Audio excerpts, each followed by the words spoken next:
VOA 세계뉴스입니다. 러시아는 우크라이나가 러시아 내 쿠르스크 원자력 발전소 인근에 드론 공격을 가했다며 우크라이나 정부를 비난했습니다. 드미트리 페스코프 크렘린궁 대변인은 오늘 기자들에게 전날 쿠르스크 원전 인근 마을에 대한 우크라이나군의 드론 공격을 무력화했다면서 우크라이나는 계속해서 불장난을 하고 있고 우리는 이 문제를 당연히 국제원자력기구 대표단에 제기할 것이라고 말했습니다. 앞서 알렉세이 스미르노프 쿠르스크 주지사는 어제 쿠르차토프 마을 근처에서 요격된 우크라이나 드론의 잔해가 원전과 무관한 건물에서 폭발을 일으켰으며 발전소엔 피해가 없다고 밝혔습니다. 헤오르히 티크히 우크라이나 외무부 대변인은 어제 소셜미디어 X를 통해 쿠르스크 원전과 인근에 대한 공격을 부인했습니다. 우크라이나군은 지난 8월 쿠르스크 지역에 증강된 대대급 규모 병력을 동원한 기습 공격을 가했으며 이곳에서 교전을 계속하고 있습니다. 한편 우크라이나 공군은 이날 러시아군이 밤사이 19개의 드론을 동원해 우크라이나 곳곳의 주요 기반 시설을 공격했다며 이 중 16기는 요격 등을 통해 무력화됐다고 밝혔습니다. 아프리카 국가 콩고 민주공화국에서 어제 승객 278명을 태운 선박이 전복돼 최소 78명이 사망했다고 현지 당국이 밝혔습니다. 민주콩고 사우스키부주 주지사는 오늘 오전 현재 실종자 수가 확인되지 않았다며 정확한 사상자 집계는 사고일 기준으로 최소 사흘이 걸릴 것이라고 말했습니다. 민주콩고 동부 소재 키부 호수에서 발생한 이번 사건은 사고 선박이 항구에서 700m가량 떨어진 곳에서 전복되면서 일어났으며 구체적 사고 원인을 조사 중이라고 지역 당국은 밝혔습니다. 온라인상에 올라와 있는 관련 동영상에는 짐을 가득 실은 복층 구조의 선박 한 척이 기울어진 뒤 뒤집히면서 승객들이 호수로 빠지는 모습 등이 담겼다고 로이터 통신은 보도했습니다. 민주콩고에서는 과적으로 인한 선박 사고가 빈번하다고 통신은 전했습니다.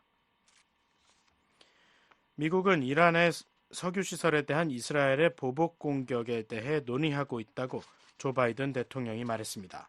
바이든 대통령은 3일 백악관에서 기자들과 만난 자리에서 이스라엘에 대한 이란의 최근 탄도미사일 공격에 대응해 이스라엘이 이란 석유시설을 공격하는 방안을 지지할 것인지 묻는 질문에 우리는 이 방안을 논의 중이라고 답했습니다. 바이든 대통령은 이스라엘이 보복 공격에 나서도록 할 것인지 묻는 질문에 대해서는 미국은 이스라엘의 무언가를 허용하는 위치에 있지 않으며 단지 조언을 할 뿐이라고 말했습니다. 이에 앞서 바이든 대통령은 지난 2일 이스라엘의 이란 내 핵시설 공격을 비례적 대응 등을 이유로 지지하지 않을 것이라고 밝힌 바 있습니다. 이란은 이스라엘의 보복 공격이 있을 경우 보다 강력한 대응에 나설 것이라고 경고하고 있습니다.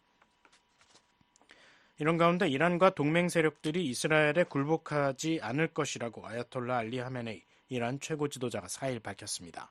하메네이 최고 지도자는 이날 테헤란에서 열린 기도회 연설에서 지난달 27일 이스라엘군의 공습으로 사망한 하산 나스랄라 헤즈볼라 최고 지도자를 언급하면서 영내 저항 세력들은 그들의 지도자가 살해당한다 하더라도 굴복하지 않을 것이라고 말했습니다. 하메네이 최고 지도자는 특히 나스랄라 제거 작전에 대한 보복으로 지난 1일 이스라엘 곳곳에 대규모 탄도미사일 공격을 가한 것은 합법적이고 정당한 행동이라고 주장했습니다. 하메네이 최고 지도자가 언급한 저항 세력에는 이스라엘과 1년 가까이 전쟁을 계속하고 있는 팔레스타인 무장정파 하마스와 레바논 무장 세력 헤즈볼라 그리고 예멘 내 후티 반군 등 영내 친일한 단체들이 포함되어 있습니다. 유엔은 레바논 남부에서 활동 중인 평화유지군이 현 위치에 계속 남아있을 것이라고 밝혔습니다. 레바논 유엔 임시주둔군 책임자인 장피에르 라크루아 유엔 평화활동 담당 사무차장은 이날 기자들에게 평화유지군은 분명 매우 어려운 환경에서 유엔 안전보장이사회가 부여한 임무를 이행하기 위해 계속 최선을 다하고 있다며 이같이 밝혔습니다. 라크루아 사무차장은 레바논 유엔 임시주둔군이 이스라엘과 레바논 간의 유일한 소통 창구라고 강조하면서 당사자들은 평화유지군의 안전과 보안을 존중할 의무가 있다고 강조했습니다. 아울러 레바논 유엔 임시주둔군은 유사시에 대비한 계획을 통해 어떠한 상황에도 대응할 준비가 돼 있다고 밝혔습니다. 레바논 남부에 대한 지상작전을 포함해 헤즈볼라를 겨냥한 공세를 강화해온 이스라엘군은 남부에 주둔해 있는 레바논 유엔 임시주둔군의 안전을 위해 양국 국경으로부터 레바논 쪽으로 5km 이상 떨어진 곳으로 이동할 것을 최근 요청했었습니다. 레바논 유엔 임시주둔군은 남부 접경에 설정된 완충지대 블루라인과 남부의 리타니강 사이에서 활동하고 있습니다. VOA 세계뉴스 김시영입니다.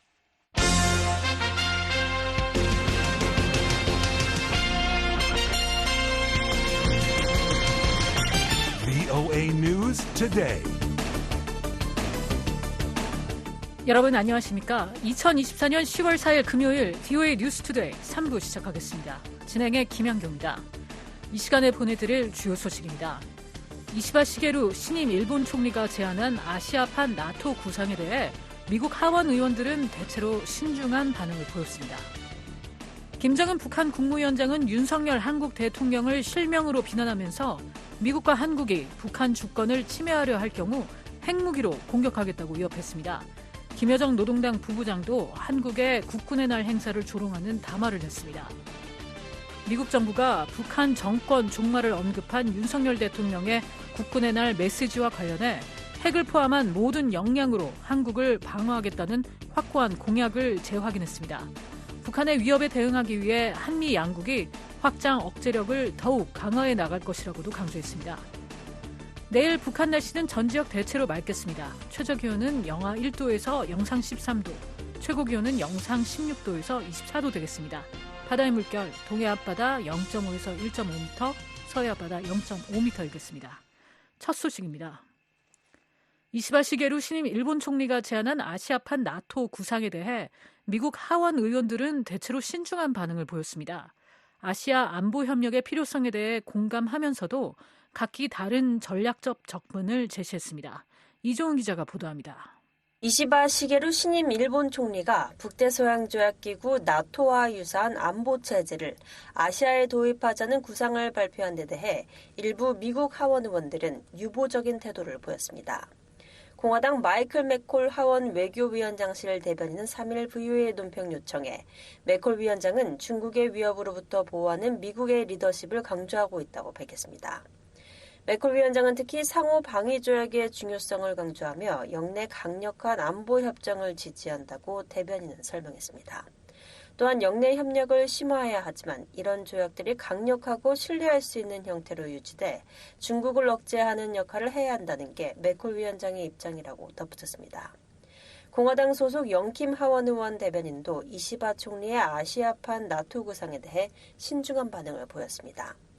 하원 외교위 인도태평양 담당 소위원장인 김의원의 대변인은 미국, 일본, 한국 간의 역사적인 협력과 오커스의 진전은 중국 공산당과 북한의 공격에 대응하고 인도태평양을 자유롭고 개방적으로 유지하는 데 필수적이라며 기존의 양자 및 다자 동맹 내에서 이런 동력을 유지해야 한다고 강조했습니다. 반면 하원 외교위 인도태평양 소위 민주당 간사인 아미베라 하원 의원은 나토 모델이 아시아에는 적합하지 않다는 입장을 명확히 했습니다. 이시바 총리의 영내 안보에 대한 의지에 감사하고 공감하지만 나토는 유럽 대륙을 위해 설계됐다는 점을 인식해야 한다는 설명입니다. 이어 아시아는 지리적으로 다르다며 아시아 지역에는 맞춤형 안보 협력이 필요하다고 강조했습니다. 베라 의원은 김 의원과 마찬가지로 기존의 양자 및 다자 협의체가 아시아의 안보 협력에 효과적인 틀을 제공하고 있다고 설명했습니다. 특히 쿼드와 오커스 외에도 미국, 일본, 한국 및 미국, 일본, 필리핀 간의 3자 협력이 중국, 러시아, 북한의 도전에 대응하는 강력한 프레임워크를 제공한다고 덧붙였습니다. 그러면서 자신은 인도태평양 지역에서 같은 생각을 가진 국가들과의 다자관계 강화를 적극적으로 추진해왔다며 이 접근법이 영내 안보 협력 강화를 위한 토대를 마련하는 즉각적이고 영향력 있는 전략을 제공한다고 믿는다고 밝혔습니다. 이시바 총리는 지난달 27일 미국 허드슨 연구소에 기고한 글에서 중국을 견제하기 위한 아시아판 나토 창설을 제안했습니다. 이와 함께 미국과의 핵공유와 핵무기 반입, 미일 안전보장조약의 개정 필요성을 주장했으며 괌의 자위대 훈련기지 설치를 제안하기도 했습니다. 나토는 회원국 중 한 나라에 대한 공격을 전체 회원국에 대한 공격으로 간주해 군사적 지원을 제공하는 집단 방위 체제를 갖추고 있습니다. 반면 일본은 평화헌법 제9조에 따라 자국 방어에만 초점을 맞춘 전수방위 원칙을 고수해왔으며 타국에 대한 군사 공격은 금지돼 있습니다. 하지만 2016년 평화안전법제 개정을 통해 자위권을 확장하며 동맹국이나 인접국이 공격받을 경우 방어 목적에 한해 군사력을 사용할 수 있도록 했습니다. VOA 뉴스 이존입니다. 김정은 북한 국무위원장은 윤석열 한국 대통령을 실명으로 비난하면서 미국과 한국이 북한 주권을 침해하려 할 경우 핵무기로 공격하겠다고 위협했습니다. 김여정 노동당 부부장도 한국의 국군의 날 행사를 조롱하는 담화를 냈습니다. 서울의 김환영 기자 연결해 자세한 내용 알아보겠습니다. 김환영 기자. 네, 서울입니다. 네, 김정은 북한 국무위원장이 윤석열 한국 대통령의 실명을 거론하면서 공개적으로 비난을 했다고요? 네, 4일 북한 대외관용 조선중앙통신과 노동당 기관지 노동신문에 따르면 김정은 위원장은 지난 2일 서부지구의 인민군 특수작전부대 훈련기지를 방문했습니다. 김 위원장은 이 자리에서 윤석열 대통령의 최근 국군의 날 기념사에 대해 핵에 기반한 한미동맹에 결연하고 압도적인 대응이니 정권 종말이니 하는 허세를 부리고 호전적인 객기를 보였다며 이는 안보 불안과 초조한 심리를 내비친 것이자 지역의 안전과 평화를 해치는 세력이 저들임을 자인한 것이라고 주장했습니다.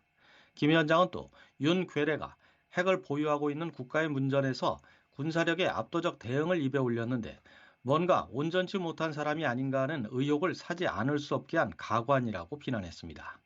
김 위원장이 윤 대통령을 실명으로 비난한 것은 2022년 7월 이른바 전승절 연설 이후 2년여 만입니다.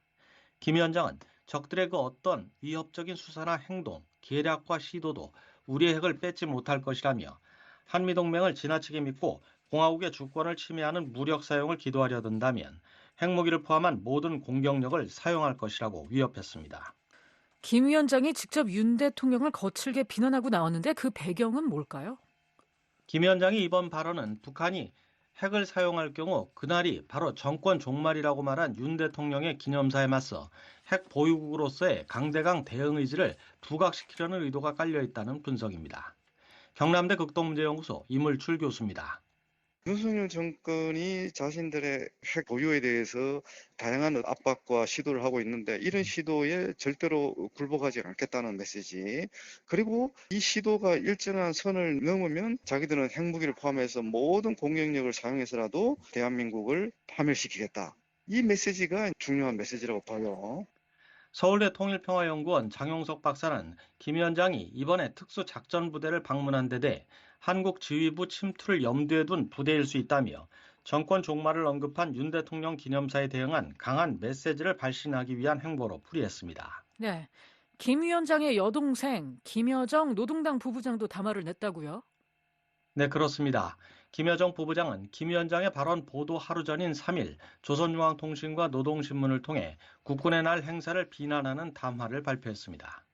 김 부부장은 담화에서 국군의 날 행사에서 처음 공개된 괴물미사일 현무5를 전술 핵무기급이나 다름없다는 궤변으로 분식된 흉물 또는 쓸모없이 몸집만 비대한 무기라며 핵 보유국 앞에서 졸망스러운 처사라고 비꼬았습니다. 또 현무5를 실은 구축 18륜 이동식 발사 차량에 대해선 기형 달구지라고 조롱하고 자신들의 방사포 한 대의 투발 능력을 재래식 탄두 폭약량으로 환산하면 900톤의 폭발력과 맞먹는다고 주장하기도 했습니다. 김 부부장은 이와 함께 전략무기를 하나도 보유하지 못한 한국이 전략사령부를 창설했다며 비루 먹은 개가 투구를 썼다고 비아냥거렸습니다. 미군 전략폭격기 B-1B가 국군의 날 행사에 처음 등장한 데 대해서도 식민지 한국에서만 연출할 수 있는 명장면이라고 조롱했습니다. 네, 김 위원장과 김 부부장 이 두 남매가 함께 대외 메시지를 낸 거는 이례적인 일 아닙니까? 어떤 의도가 깔려 있는 걸까요? 전문가들은 김 위원장과 김 부부장의 메시지의 공통점은 북한의 핵 보유국 위상을 강조하려 한 점이라고 말합니다. 한국 정부 산하 국책연구기관인 통일연구원 홍민 박사는 11월 대선을 앞두고 미국 내에서 한반도 비핵화보다 위협 감소를 우선시하는 대북 협상론이 나오는 상황을 염두에 둔 대미 메시지 성격도 있다고 말했습니다. 북한이 이런 분위기를 타고 자신이 핵무기 보유국가로서 핵을 사용할 수 있는 실전성을 지금 갖춘 국가다. 그렇기 때문에 뭐 표면적으로는 대미 억제력을 메시지화시키는 부분도 있지만 미국의 근본적 태도 변화, 또 향후 출범할 미국 정부가 근본적인 대북 태도에 대한 변화가 필요하다. 이런 것을 메시지화시키기 위한 차원이 아닌가라는 생각이 듭니다. 이와 함께 북한은 다음 주 최고인민회의에서 한국을 적대국으로 규정하고 통일이나 민족 등의 내용을 삭제하는 헌법 개정을 할 가능성이 점쳐지는 가운데 북한 주민들에게 한국과의 단절을 강화하겠다는 의지를 재천명하는 의미도 있다는 관측이 나옵니다. 그렇군요. 하지만 김 위원장이나 김 부부장 남매의 공식 메시지가 지나치다 싶을 정도로 냉소적이고 조롱조인데 이에 대해서는 어떤 해석이 나오나요?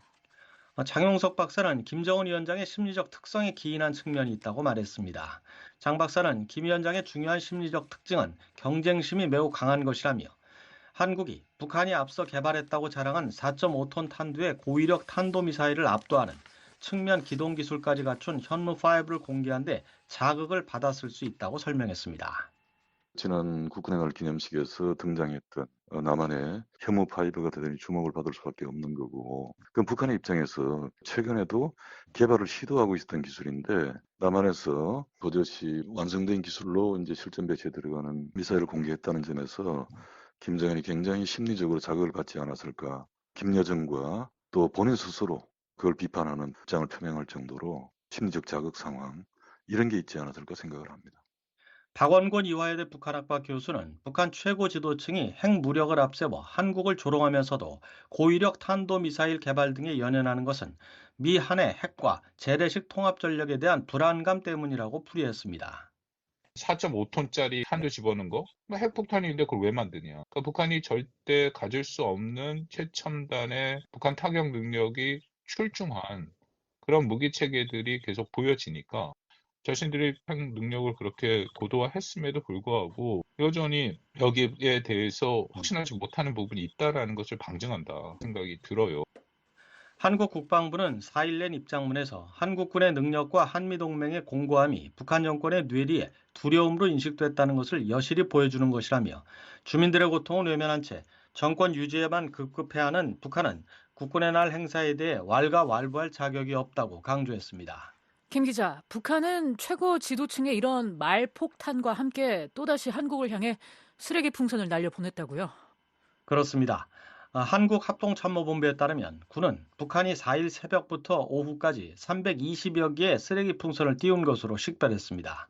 서울과 경기도 등 수도권 지역에서 120여 개의 낙하물이 확인됐는데 내용물은 종이류와 비닐, 플라스틱병 등 생활 쓰레기로 안전에 위해되는 물질은 없었다고 합참은 전했습니다. 이번 쓰레기 풍선 부양은 북한이 지난 5월 28일 1차 오물 풍선을 살포한 이후 24번째입니다. 이물출 교수는 북한이 지금은 심리전 차원에서 풍선을 보내고 있지만 연이은 대규모 풍선 살포가 유사시 무기화를 염두에 둔 탐색 과정일 수 있다고 말했습니다. 북한은 지금 상당히 낮은 수준의 오물 풍선을 보내고 있는데 마음만 먹으면 얼마든지 풍선을 무기화하고 또 무기화 수준을 높일 수 있을 거로 보여지거든요. 북한 입장에서는 유사시에 이 오물 풍선을 얼마나 무기화하고 전력화할 수 있을지를 지금 계속 탐색하는 단계가 아닌가, 저는 그렇게 보거든요. 한편 자유북한 방송 등 한국 내 5개 탈북민 단체들은 3일 저녁 인천 강화도에서 쌀 1톤과 라면 800개, 1달러 지폐 400장, K-팝과 K-드라마를 담은 USB 500개 등을 비닐봉지에 담아 북한 쪽으로 흘려보냈다고 밝혔습니다. 서울에서 VOA 뉴스 김환용입니다. Voice of America, VOA. 미국 정부가 북한 정권 종말을 언급한 윤석열 대통령의 국군의 날 메시지와 관련해 핵을 포함한 모든 역량으로 한국을 방어하겠다는 확고한 공약을 재확인했습니다. 북한의 위협에 대응하기 위해 한미 양국이 확장 억제력을 더욱 강화해 나갈 것이라고도 강조했습니다. 안준호 기자가 보도합니다. 국무부 대변인은 3일 불법적인 핵무기를 추구하며 한반도에서 핵긴장을 고조시키고 있는 것은 북한이라며 미국은 핵을 포함한 모든 군사력을 활용해 한국 방어와 확장 억제에 대한 철통 같은 공약을 유지하고 있다고 밝혔습니다. 국무부 대변인은 지난 1일 한국 국군의 날 기념식에서 윤석열 대통령이 북한이 핵무기 사용을 기도한다면 그날이 북한 정권 종말의 날이 될 것이라고 말한 데 대한 BOA의 논평 요청에 이렇게 말했습니다. 앞서 조 바이든 미국 대통령도 지난해 4월 워싱턴에서 열린 미한 정상회담 뒤 가진 기자회견에서 워싱턴 선언은 확장 억제를 강화하고 진전하는 북한의 핵 위협에 대응하는 신중한 조치라며 미국이나 동맹, 파트너에 대한 북한의 핵 공격은 용납될 수 없으며 그런 행동을 취하는 어떤 정권이든 종말로 귀결될 것이라고 경고한 바 있습니다. The Washington Declaration is a prudent step to reinforce extended deterrence and respond to advancing DPRK nuclear threat. 국무부 대변인은 또 미국과 한국은 한반도의 완전한 비핵화라는 공동의 목표를 지속적으로 추구하고 있다면서 한반도에서 핵 위협을 줄이는 유일한 효과적인 방법은 핵무기 확산을 억제하는 것이라고 말했습니다. 이어 우리는 이 문제에 대한 진지한 대화를 위해 북한에 계속 접촉을 시도했지만 아무런 응답을 받지 못했다고 말했습니다. 국무부 대변인은 미국과 한국은 북한의 핵무기 프로그램에 대한 점점 더 공격적인 발언에 직면해 확장 억제를 강화하기 위해 계속 협력할 것이라고 말했습니다. 이어 바이든 대통령과 윤 대통령은 각국 정부 당국에 북한의 핵무기 사용을 포함한 다양한 시나리오에 대한 효과적인 공동 대응을 위한 추가적인 계획을 수립할 것을 지시했다고 설명했습니다. 그러면서 양국은 협의와 계획을 심화하고 미군 전략자산 배치의 빈도와 강도를 높이며 도상훈련을 확대해 우리의 확장 억제 접근법이 이러한 변화하는 위협 환경에 대응할 수 있도록 노력하고 있다고 덧붙였습니다.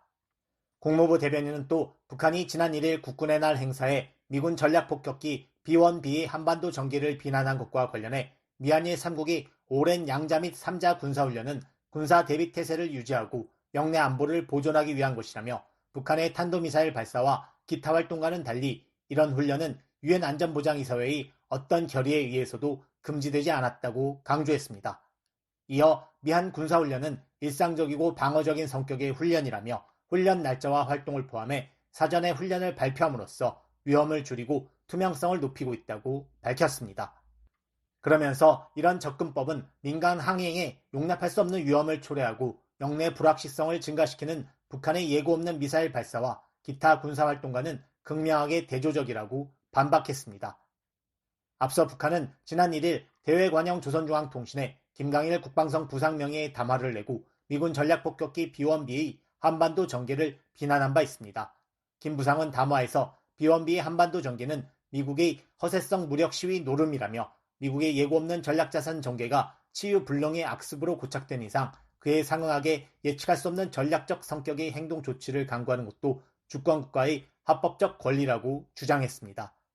이어 미 본토 안전에 중대한 우려감을 더해주는 새로운 방식들이 출현해야 할 것이라며 미국의 무책임한 행위들로 인해 초래되는 임의의 안보 불안정 형세에도 주동적으로 대처할 수 있는 강력한 전쟁 억지력을 끊임없이 향상시켜 나갈 것이라고 위협했었습니다. BOA 뉴스 안준호입니다. 미국 중앙정보국 CIA가 북한, 중국, 이란에서 정보원을 모집하기 위한 온라인 캠페인을 진행하고 있습니다. 전직 미국 정보기관 관계자들은 특히 북한의 핵무기 역량과 사용 의도에 대한 정보가 미국의 주요 관심사라고 분석했습니다. 이종훈 기자가 보도합니다. 미국 중앙정보국 CIA는 2일 유튜브를 통해 CIA에 안전하게 연락하는 방법이라는 제목의 동영상을 공개했습니다. 이 영상은 한글로 제작됐으며 북한 정보원이 CIA에 안전하게 연락하는 방법을 북한식 표기법과 표현을 사용해 상세히 안내하고 있습니다. 이 영상 속에는 위의 주의사항대로 한 후에 선생의 컴퓨터에서 검색 이력과 웹 열람기 사용 이력을 반드시 지우십시오라는 지침도 포함되어 있습니다. 이외에도 집이나 직장 컴퓨터는 사용하지 말고 최신 버전의 웹브라우저에서 비공개 열람 모드를 사용할 것을 권장합니다.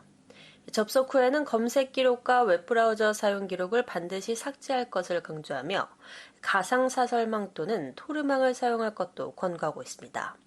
또한 CIA는 사칭 계정에 유의할 것을 당부하며 이름, 직위, 연락처, 현재 위치한 도시와 국가, 그리고 제공할 수 있는 정보에 대해 기재해달라고 안냈습니다.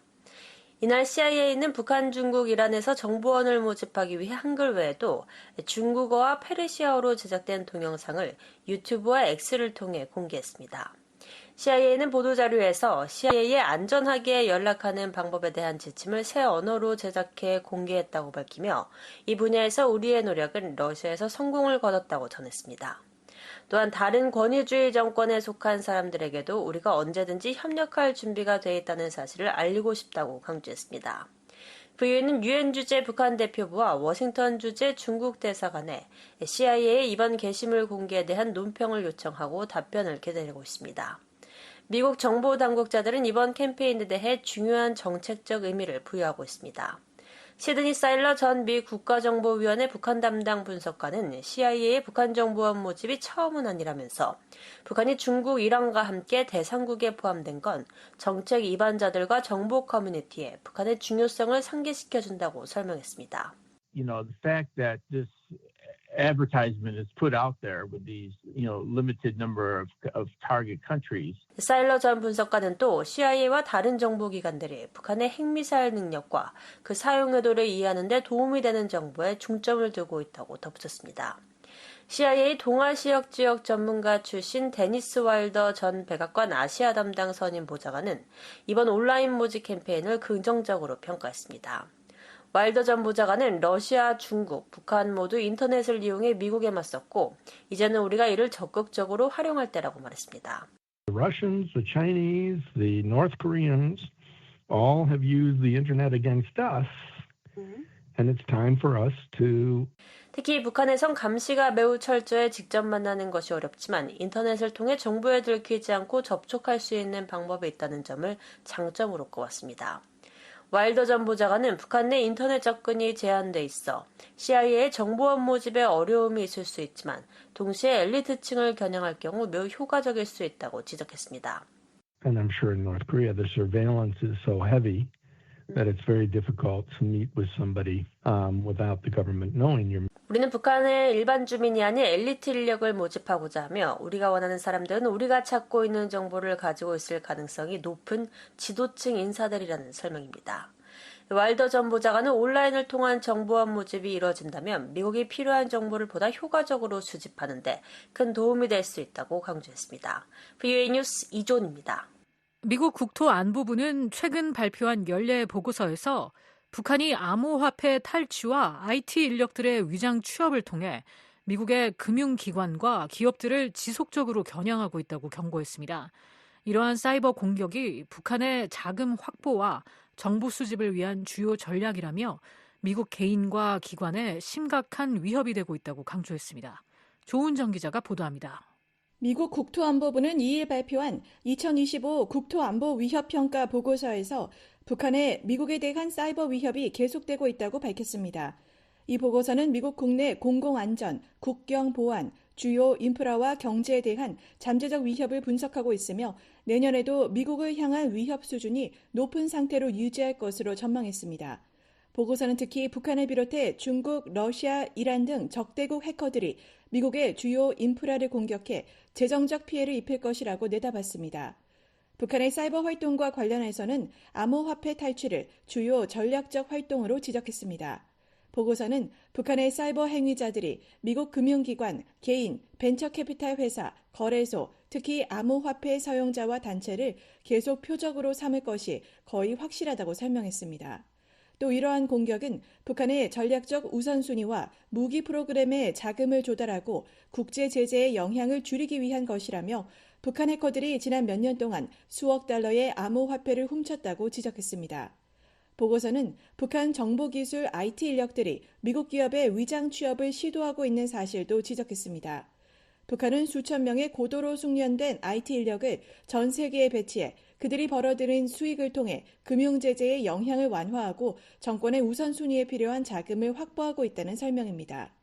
이 IT 인력들은 신원, 위치, 국적을 고의로 숨기고 가짜 신분, 대리 계정, 도용한 신분, 위조된 문서를 사용해 미국과 외국 기업에 입사 지원을 한다고 보고서는 설명했습니다.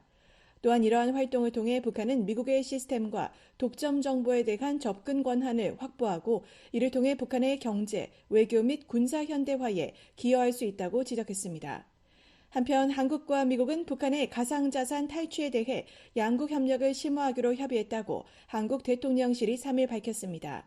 대통령실은 왕윤종 국가안보실 3차장이 최근 워싱턴에서 앤 유버거 사이버 신기술 담당 국가안보 부보좌관과 만나 이같이 합의했다고 밝혔습니다. 또한 양국은 지난달 서울에서 열린 제7차 실무그룹 회의를 통해 북한의 불법 사이버 위협에 대응하는 방안을 논의했습니다. 이번 회의는 미국과 한국의 15개 정부 부처와 기관이 참석해 협력을 더욱 강화했습니다. 국무부 대변인실은 미국과 한국은 북한의 암호화폐 탈취를 방지하고 막기 위해 그리고 방위 부문에 대한 북한의 사이버 스파이 활동 문제를 해결하고 북한 IT 인력 관련 기반 시설과 네트워크를 해체하기 위해 광범위한 조치를 추진하고 있다고 설명했습니다. 또 8월에는 미국 국무부와 한국 외교부가 뉴욕에서 북한 가상자산 세탁 차단 미한 공동 민관 심포지엄을 개최하는 등 북한의 사이버 범죄에 대한 공동 대응 노력을 강화하고 있습니다. 그러나 북한은 사이버 공격과 암호화폐 탈취에 대한 모든 혐의를 부인하고 있습니다. 북한 외무성은 2022년 성명을 통해 우리는 잊지도 않은 우리의 사이버 공격, 가상화폐 절취설을 내돌리는 미국의 비열한 행위를 우리 국가의 이미지 훼손으로 주권에 대한 심각한 위협과 도전으로 보고 절대로 좌시하지 않을 것이라며 반발한 바 있습니다. VOA 뉴스 조은정입니다. 미국 국무부 대변인은 3일 이스라엘은 헤즈볼라에 맞서 자국을 방어할 권리가 있다며 미국은 이 문제를 해결할 최선의 방안에 대해 이스라엘과 논의 중이라고 밝혔습니다. 국무부 대변인은 이스라엘이 아랍 인민의 생존권을 말살하고 있으며 미국이 이스라엘을 마쿠 조종하고 있다는 북한의 비난에 대한 VOA의 질의에 이같이 답했습니다. 대변인은 또 레바논에서 민간인을 보호하는 건 도덕적 의무이자 전략적 필수 사항이라고 강조했습니다. 앞서 북한 외무성 대변인은 지난 1일 북한 대외관영 조선중앙통신과의 문답에서 이스라엘이 레바논에 대한 무차별적인 군사적 공격과 테러 행위를 감행해 수많은 민간인들을 살해한 건 극악한 전범죄, 반인륜 범죄라고 주장했습니다. 국무부 대변인은 우리는 대통령이 말했듯이 당연히 외교를 위한 공간을 마련하고 국경 양측 모두의 민간인들이 안전하게 집으로 돌아갈 수 있기를 원한다며 언제 이를 달성할 수 있을지 논의 중이라고 밝혔습니다. 그러면서 궁극적으로 외교적 해결만이 이스라엘과 레바논 국격에서 지속적인 안정과 안보를 달성할 수 있는 유일한 방법이라고 말했습니다. 미국 정부는 미한일 협력 등이 미국의 영내 군사화 시도라는 러시아의 비난을 일축했습니다. 안정적인 지역에서만 번영이 지속된다며 해양 안전과 탄도미사일 방어 분야에서 파트너 국가들과 협력할 것이라고 강조했습니다. 안준호 기자가 보도합니다. 미국 국무부 대변인은 3일 미국이 아시아 태평양 지역에서 구축하고 있는 파트너십은 집단 역량을 강화하고 공동의 문제를 함께 해결하는 데 초점을 맞추고 있다면서 새로운 군사동맹을 개발하려는 것이 아니라고 밝혔습니다. 대변인은 또 인도태평양 전략의 핵심은 어느 한 국가가 영내의 필요를 홀로 해결할 수 없다는 인식이라며 2년 전 인도태평양 전략이 발표된 이래로 우리는 동맹 및 파트너와 협력해 집단 역량을 구축하고 자유롭고 개방적이며 연결되고 번영하며 안전하고 회복력 있는 지역에 대한 공동의 비전을 발전시키는 데 주력해왔다고 밝혔습니다. 이 같은 발언은 러시아가 미한일 3국 협력 등을 예로 들며 미국이 아시아 태평양 지역을 군사화하려 한다고 비난한 데 대한 BOA의 질의에 답하면서 나왔습니다. 타스 통신에 따르면 마리아 자하로바 러시아 외무부 대변인은 2일 브리핑에서 우리는 영내와 유럽 동맹의 지원을 받아 아시아 태평양을 군사화하기 위한 미국 정책이 일관되게 진행되고 있음을 주목하고 있다고 말했습니다. 자하로바 대변인은 미국과 일본, 미국, 한국, 일본, 미국, 일본, 호주, 한국, 일본, 호주, 뉴질랜드, 오커스, 쿼드 등 여러 다자 협력체를 언급하며 이들 조직이 군사적 요소를 포함하고 있다고 비난했습니다.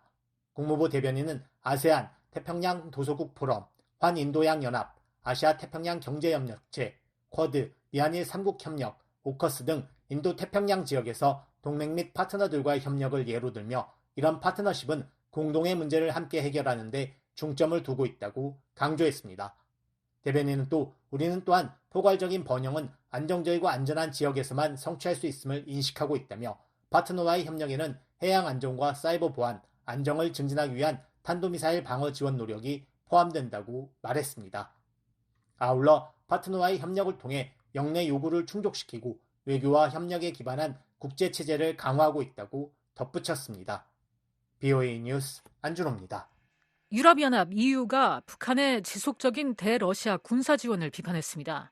유럽 안보협력기구 OSCE 주재 EU 대표부는 3일 오스트리아 빈에서 열린 OSCE 상임 이사회에서 발표한 성명을 통해 우리는 북한, 이란, 벨라루스가 우크라이나에 대한 러시아의 침략 전쟁을 계속 군사적으로 지원하는 걸 규탄한다고 밝혔습니다. 그러면서 우리는 모든 국가가 유엔 헌장을 포함한 국제법과 유럽 안보협력기구의 핵심 원칙과 약속을 노골적으로 위반하는 러시아의 침략 전쟁에 대한 물질적 또는 기타 지원을 중단할 것을 계속 촉구한다고 말했습니다. 또한 이란산 탄도미사일이 최근 러시아로 이전된 것을 강력히 규탄하면서 이는 유럽 안보에 대한 직접적인 위협이자 이란산 무인 항공기와 탄약 제공을 넘어서 실질적인 긴장을 고조시키는 행위라고 지적했습니다.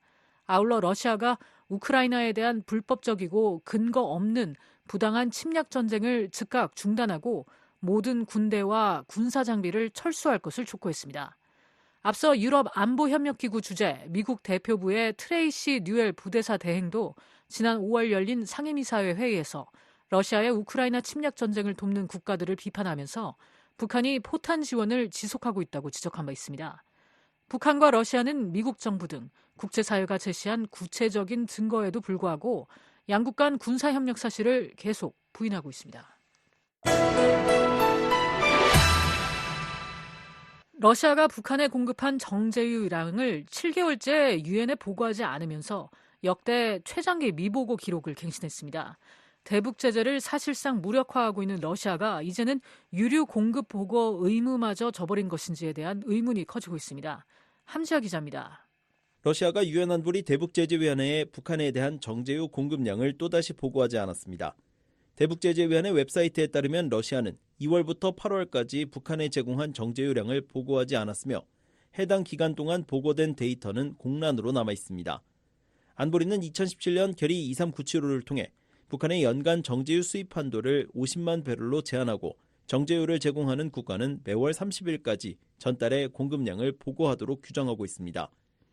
하지만 러시아는 8월 공급량 보고 기한인 지난달 30일을 넘겼으며 현재까지도 보고가 이루어지지 않고 있습니다. 러시아는 이미 2월분부터 보고를 누락하고 있어 이번 미보고로 인해 총 7개월치의 정제유 공급량이 보고되지 않았습니다.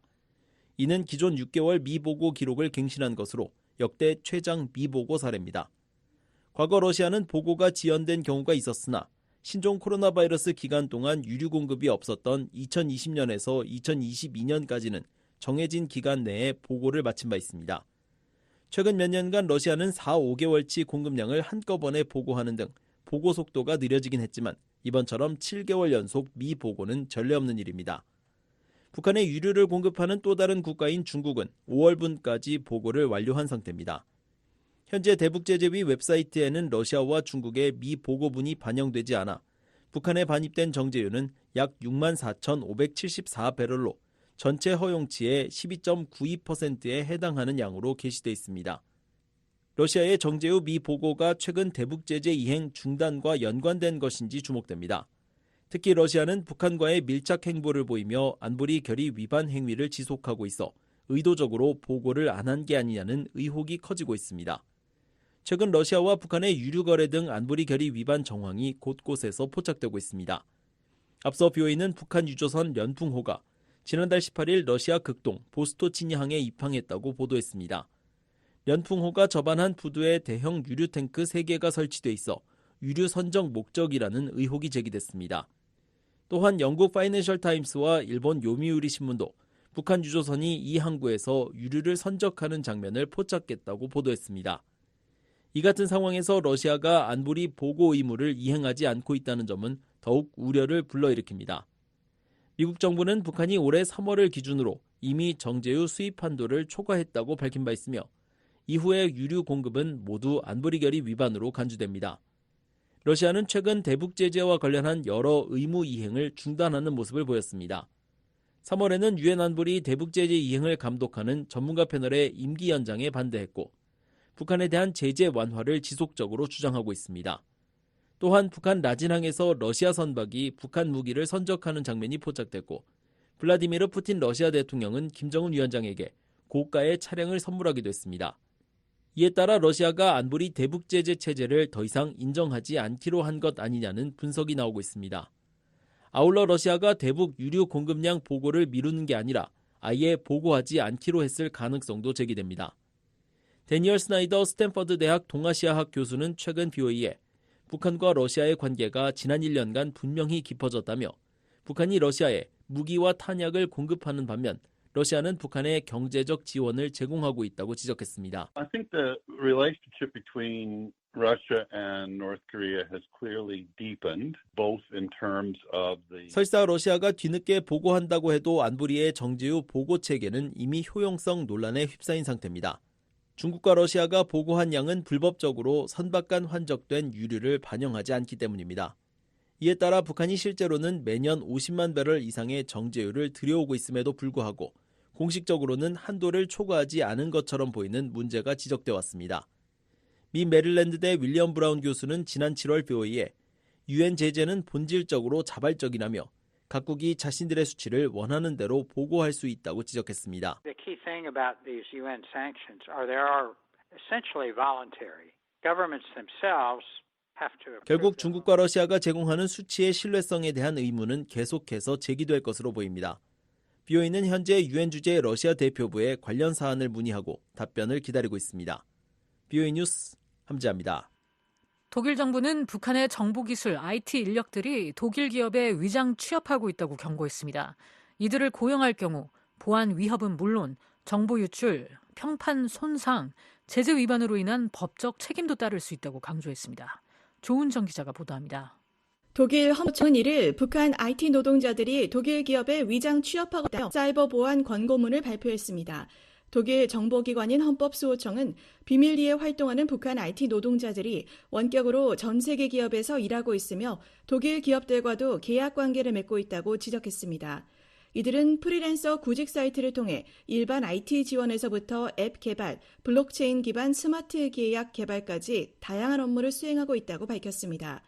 주로 피버, 업워크, 프리랜서.com 같은 플랫폼을 사용해 구직하며 의료, 엔터테인먼트, 금융 등 여러 분야에서 활동자들은 가명이나 도용된 신분을 사용하며 AI 프로그램과 사진 편집기를 활용해 지원서 사진을 만든다고 경고했습니다. 이들은 종종 수년간의 경력을 사칭하며 요구하는 급여도 상대적으로 낮은 편이라고 밝혔습니다. 급여는 주로 암호화폐, 비트코인과 이더리움 또는 전자 결제 수단, 페이팔, 와이즈를 선호하는데 이는 송금 관리가 쉽고 추적이 어렵기 때문이라고 설명했습니다. 이들은 대부분 화상이나 전화 통화를 피하고 문자 기반 소통을 선호하며 대면 면접도 거부한다고 밝혔습니다. 헌법수호청은 북한 IT 노동자를 고용할 경우 심각한 결과를 초래할 수 있다고 경고했습니다. 특히 북한 IT 노동자와 협력하는 기업들은 북한 정권의 핵무기와 미사일 프로그램 개발을 위한 외화 조달을 간접적으로 지원하게 될 것이라며 이는 기업의 평판 손상과 함께 제재 위반에 따른 법적 책임을 야기할 수 있다고 덧붙였습니다. 또한 지적재산과 내부 데이터 유출 위험성도 경고했습니다. 헌법수호청은 기업의 인사 및 IT 보안 담당자들에게 각별한 주의를 당부했습니다.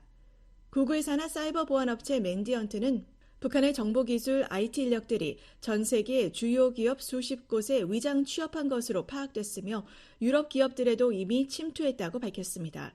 맨디언트의 마이클 바나트 수석 분석관은 최근 BOA에 유럽 내에서 북한 인력들의 위장 취업 활동이 더 활발해지고 있다고 밝혔습니다. Right now I can tell you that I'm already seeing a larger European presence.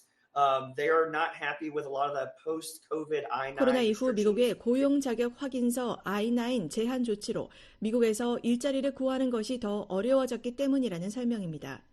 또한 미국에서는 직원 검증 절차가 개선돼 인사 담당자들이 지원자들을 카메라로 확인하는 방식으로 검증을 강화하고 있다고 말했습니다.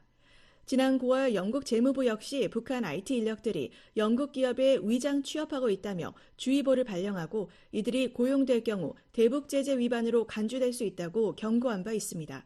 VOA 뉴스 조은정입니다. 북한과 러시아의 무기 거래 루트로 의심받고 있는 라진항에서 최근 대량의 컨테이너가 쌓였다가 사라지는 현상이 반복되고 있습니다. 석탄 부두에는 5개월 전보다 4배 더 많은 석탄이 적재됐는데 선박을 확보하지 못해 반출이 지역되고 있는 것으로 보입니다. 조상진 기자가 보도합니다. 라진항의 북한 전용 부두에 대량의 컨테이너가 쌓인 모습이 포착됐습니다. 민간 위성 서비스 플래닛랩스가 촬영한 사진에 따르면 지난달 28일부터 컨테이너가 급속히 쌓이기 시작해 3일에는 부두 한 면을 가득 메운 모습이 확인됐습니다. 해당 부두에 쌓인 컨테이너들은 길이 6m, 폭 2.4m의 표준 규격을 기준으로 약 80개가 넘는 것으로 추정되며 여러 층으로 적재된 경우 그 수는 두세 배 더 많을 수 있습니다. 이 같은 컨테이너 적치는 라진항에서 최근 반복적으로 나타나고 있습니다. 지난달 23일까지 텅 비어있던 부두에 24일경 약 110m 길이의 컨테이너가 쌓인 것이 포착됐고 27일에는 모든 컨테이너가 사라진 채 부두 끝에 다시 소량 적재된 모습이 확인됐습니다. 이는 25일과 26일 사이에 선박이 입항해 컨테이너를 적재한 후 출항했을 가능성을 시사합니다. 컨테이너가 계속 쌓이고 있는 곳은 북한 전용 부두뿐만이 아닙니다. 북한 전용 부두 외에도 과거 중국 전용으로 사용되던 북쪽 부두에 약 130m 길이로 컨테이너가 적치된 모습이 위성 사진을 통해 포착됐습니다. 이 부두는 선박의 입출항 없이도 컨테이너가 지속적으로 쌓이고 있습니다. 특히 과거에는 주로 북한 전용 부두에서만 컨테이너 적재가 확인됐으나 최근 들어 중국 전용 부두에서도 꾸준히 컨테이너가 쌓이는 장면이 관측되고 있습니다. 라진항에서 이러한 컨테이너 적재량의 변화는 북한과 러시아 간 무기 거래가 활발히 진행되고 있을 가능성을 시사하는 중요한 신호로 주목받고 있습니다. 지난해 10월 백악관은 북한과 러시아가 라진항을 중심으로 무기 거래를 진행하고 있다는 위성 사진을 공개했습니다. 이 사진에는 라진항에 300여 개의 해상 운송 컨테이너가 적재된 모습이 담겼으며 이 컨테이너가 러시아로 운송된 후 우크라이나 전선으로 이동했다고 밝혔습니다. BOA는 지난해 8월 26일부터 라진항에 입출항하는 대형 선박들의 움직임을 추적해 보도했으며 그동안 약 20척의 선박이 입출항한 것으로 확인됐습니다. 지난 1년 동안 라진항에서 발견된 선박들은 길이 130에서 150m, 폭 25m의 소형 화물선으로 600에서 700TEU급으로 분류됩니다. 이는 한 척당 약 600에서 700개의 표준 규격 컨테이너를 적재할 수 있다는 뜻입니다. 이 데이터를 토대로 20척의 선박이 운송한 컨테이너 수를 계산하면 최대 14,000개에 이를 것으로 추정되며 이는 미국과 한국 정부가 최근 추산한 북한에서 러시아로 운송된 컨테이너 수치와 비슷합니다. 로버트 갭키 미 국무부 동아시아 태평양 부차관보는 지난달 김정은 위원장의 러시아 방문 이후 러시아가 북한으로부터 약 16,500개의 컨테이너 분량의 탄약과 군수품을 받았다고 밝혔습니다. 신원식 전 한국 국방부 장관도 지난해 7, 8월 이후 북한이 12,000개 이상의 컨테이너를 러시아에 보냈다고 발표한 바 있습니다. 만약 북한과 러시아가 실제로 라진항을 통해 무기를 거래했다면 이는 유엔 안보리 결의 위반에 해당합니다. 유엔은 여러 대북 제재 결의를 통해 북한의 무기 수출을 엄격히 금지하고 있지만 양국은 이러한 의혹을 부인하고 있습니다. 김남혁 유엔 주재 북한 대표부 서기관은 최근 유엔 총회 회의에서 우리는 러시아와 무기 거래를 한 적이 없으며 앞으로도 그럴 계획이 없다고 주장했습니다. We have never had arms dealings with the Russian Federation and that we have no plan to do so in the future either.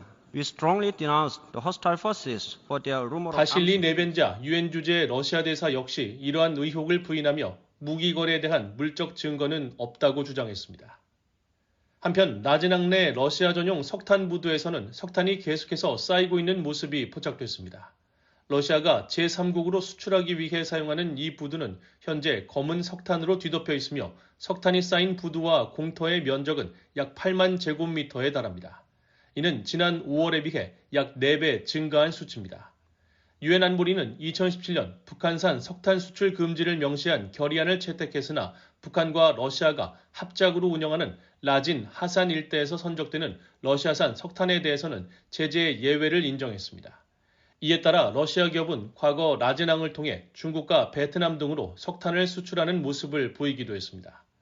그러나 최근에는 라진항에 석탄이 계속 유입되고 있음에도 불구하고 이곳에서 제3국으로 향하는 석탄 수출은 거의 이뤄지지 않고 있습니다. 실제로 지난 몇 달간 라진항에서 선박이 식별된 사례는 드물었으며 BOA가 4월부터 집계한 결과 현재까지 총 4척의 화물선만이 드나든 것으로 확인됐습니다.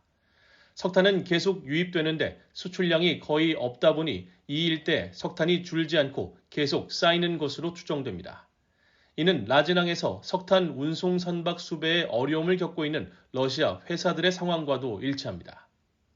VOA는 지난 6월 러시아 회사의 의뢰를 받은 선박 브로커가 북한 라즈낭에서 중국 다롄항으로 15,000톤의 석탄을 운송할 선박을 찾는다는 공고문을 입수해 보도한 바 있습니다.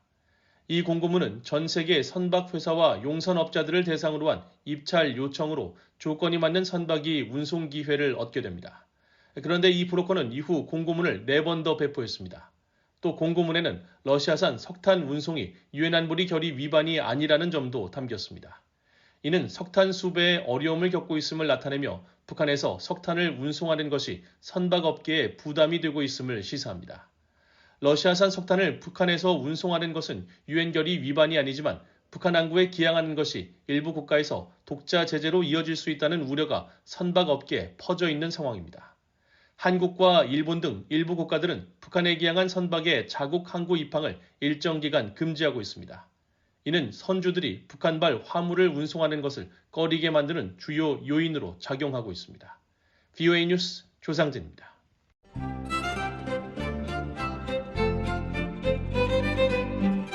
VOA 뉴스투데이 북한 날씨 알아봅니다. 내일 북한 날씨는 전 지역 대체로 맑겠습니다. 최저기온은 영하 1도에서 영상 13도, 최고기온은 영상 16도에서 24도 되겠습니다. 바다의 물결은 동해 앞바다 0.5에서 1.5m, 서해 앞바다 0.5m이겠습니다. 이어서 지역별 날씨입니다. 평안남도 오전에 맑다가 오후에 구름 많아집니다.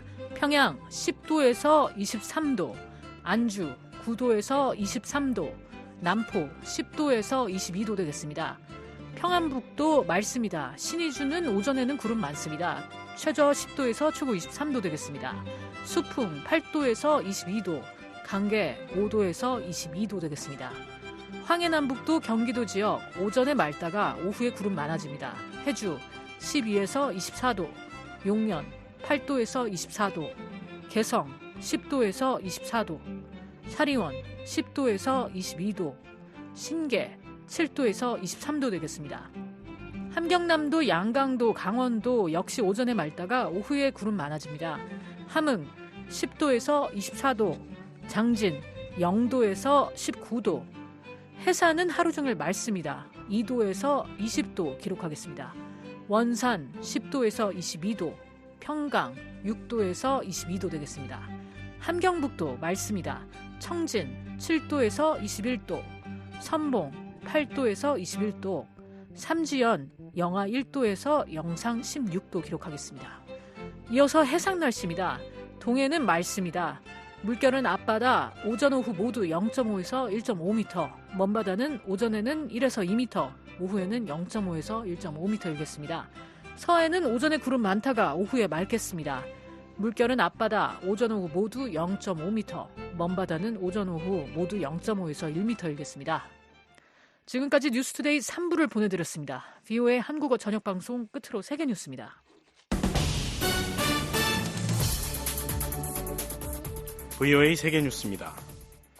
주한미군 방위비 분담금 협상이 4일 타결됐습니다. 미국 측 협상 대표인 린다 스펙트 국무부 정치군사국 안보협상협정 선임보좌관과 한국 측 대표인 이태우 한미 방위비 분담 협상 대표는 지난 4월부터 계속되어온 협상 끝에 제12차 방위비 분담 특별협정에 합의했습니다. 이에 따라 한국 정부는 이번 협정이 적용되는 첫 해인 2026년도에 전년 대비 8.3% 오른 1조 5,192억 원을 부담하게 됐습니다. 이후 4년간의 연간 인상률은 소비자 물가 등을 반영해 조정하기로 했습니다. 양국이 지난 2011년 11차 방위비 분담 특별협정에서 합의한 인상률은 13.9%였습니다. 매튜 밀러 미 국무부 대변인은 오늘 성명에서 미국과 한국은 8차례에 걸친 협의 끝에 새로운 5개년 SMA의 제안한 문건에 합의에 이르렀다고 밝혔습니다. 그러면서 1953년부터 미한 동맹은 동북아시아와 더 광범위한 인도태평양 그리고 그 밖의 지역에 있는 평화, 안보, 번영의 핵심 축으로 기능해왔다면서 이번 타결은 양측 모두의 중대한 성과이며 이를 통해 우리 동맹과 공동 방위를 강화할 것이라고 강조했습니다. 한국은 1991년부터 미군 배치에 필요한 기지 건설, 현지 노동자 급여, 물류 지원 등의 비용을 부담해왔으며 한국에는 현재 약 28,500명의 미군이 주둔해 있습니다. 이스라엘군은 오늘도 레바논 수도 베이루트와 시리아 접경을 포함한 곳곳에서 친이란 무장단체 헤즈볼라를 겨냥한 공격을 이어갔습니다. 로이터 통신 등 주요 언론들은 이날 이른 시각 베이루트 남부 교외에 위치한 도시 다히에에서 거대한 폭발이 발생했다고 보도했습니다. 영국 BBC 방송은 헤즈볼라의 베이루트 지역 거점인 다히에에서 이날 아침 검은 연기 기둥이 피어오르는 것이 목격됐다고 전했습니다. 이 공격의 표적은 최근 이스라엘군의 공격으로 사망한 하산 나스랄라 헤즈볼라 최고 지도자의 사촌이자 후계자로 거론된 하셈 사피에딘인 것으로 알려졌습니다. 이런 가운데 시리아로 통하는 레바논 중동부 국경 검문소에 이스라엘군이 공습을 가했다고 레바논 정부가 밝혔습니다. 알리 하미에 레바논 교통장관은 이날 이 검문소에 대한 공습으로 검문소 인근 레바논 지역의 직경 4m의 피탄지가 생기고 검문소 운영이 중단됐다고 말했습니다. 앞서 이스라엘군은 전날 헤즈볼라가 이 검문소를 이용해 레바논으로 군수물자를 수송했다고 주장했었습니다. 레바논 정부의 통계에 따르면 이스라엘군의 대대적 공세가 시작된 지난달 23일 이후 공습을 피해 시리아로 건너간 주민은 시리아인을 포함해 30만 명입니다. 이런 가운데 이스라엘군은 레바논 남부의 37개 마을 주민들에게 남부 도시 티르를 기준으로 북동쪽으로 50km가량 떨어진 아왈리강 이북으로 피신하도록 했다고 이스라엘 언론들은 전했습니다. 유엔은 레바논 남부에서 활동 중인 평화유지군이 현 위치에 계속 남아있을 것이라고 밝혔습니다. 레바논 유엔 임시주둔군 책임자인 장피에르 라크루아 유엔 평화활동 담당 사무차장은 이날 기자들에게 평화유지군은 분명 매우 어려운 환경에서 안전보장이사회가 부여한 임무를 수행하기 위해 계속 최선을 다하고 있다며 이같이 밝혔습니다. 라크루아 사무차장은 레바논 유엔 임시주둔군이 이스라엘과 레바논 간의 유일한 소통 창구라고 강조하면서 당사자들은 평화유지군의 안전과 보안을 존중할 의무가 있다고 강조했습니다.